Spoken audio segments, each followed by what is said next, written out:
Binabawi umano ni Office of the Vice President Security Officer Raymond Dan de la Chica ang resibo na may kabuuang halaga na 500 million pesos confidential funds pagkatapos itong iliquidate ni OVP Special Disbursing Officer Gina Acosta batay sa naging testimonya ni Acosta sa impeachment trial laban kay Vice President Sara Duterte.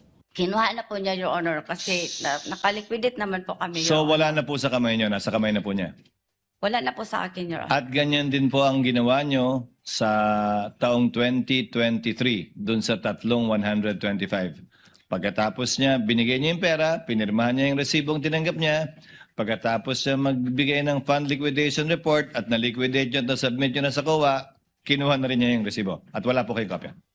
Yes, Your Honor. Ito na umano ang standard operating procedure simula pa noong naging SDO si Acosta ni Vice President Duterte noong alkalde pa lamang siya ng Davao City simula 2016, kung saan lumobo ang confidential funds ng Davao City sa tig 490 million pesos confidential funds kada taon simula 2019 hanggang 2022. Inusisa rin ng prosekusyon ang accomplishment report ng Office of the Vice President noong December 21 hanggang 31, 2022 na ayon kay Attorney Virgil Ligutan, labis-labis ang naging paggasta sa loob lamang ng 11 araw. Umabot kasi sa 16 million pesos ang purchase ng rental and incidental expenses para sa maintenance ng safe houses at gumastos naman na sumatotal na 75 million pesos ang pagbili sa medical supplies at medical and food aid sa loob lamang ng 11 days. Kaugnay niyan, ilang kakaibang pangalan na naman ang naisiwalat na inilagay sa acknowledgement receipts na OVP noong huling kwarter ng 2022. Ilan lamang dito ang mga pangalang Antonio Pagong, Timon Andrew Pusa, Don Piang, May Pamana, Shane Ngitngit at Suniso Belat. Nakita mo ba si Colonel La Chica na nagbigay ng 100,000 in confidential funds sa isang Suniso Belat? Hindi ko po nakita, Your Honor, kasi wala po ako sa ground. Siya po ang security officer namin, Your Honor, at siya po ang nag-implement ng mga confidential operation, Yes, Your Honor. Therefore, Madam, sino po, kung meron man, ang nag-verify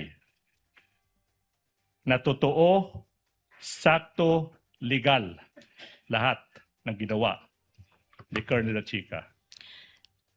Nag-verify po ako sa kanya, Your Honor. Tinanong ko po siya, Your Honor. Tapos yun ang sagot niya, Your Honor. Ma'am Gina, yung mga dokumento na binigay ko sa iyo, yan po ang mga resibo na magpapatunay, Your Honor, na nagamit po ang pera ng confidential fund. At saka, Ma'am Gina, wala po kayo. Those are sensitive matters, sensitive operation po, Ma'am Gina. Confidential po yun. Ang mga katagang ni Acosta ang naging paulit-ulit niyang salaysay sa kanyang pagtestigo. Kaya sinabi ng prosecution panel na tila dekahon ang salaysay ni Acosta. Siguro parang safe, sobrang safe po. No? Kasi dekahon eh. Hindi siya lalampas doon sa statement na yon. Hindi siya magkakamali. Yun lang paulit-ulit ang sagot niya. Yung sagot ni Miss Gina Acosta ay plakado o tinatawag po natin dekahon. Kahit na anong tanong sa kanya, iisa lamang ang kanyang sagot. Si Colonel La Chica at wala siyang alam. Samantala, nagsumite ng medical certificate ang physician DepEd SDO Edward Fajarda dahil nakakonfine umano ito dahil sa stroke. Kaya hiniling ng prosekusyon na isalang na lang bilang testigo si Fajarda sa September 7. Dahil sa unavailability ni Fajarda, ipinasabpi na ng prosekusyon ng tatlong AFP officers na sina Colonel Manaros Boransing II, Colonel Magtanggol Panopio at retired Colonel Adonis Bahaw para sa Miyerkules.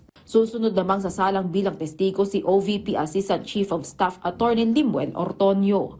Vel Custodio para sa Bayan.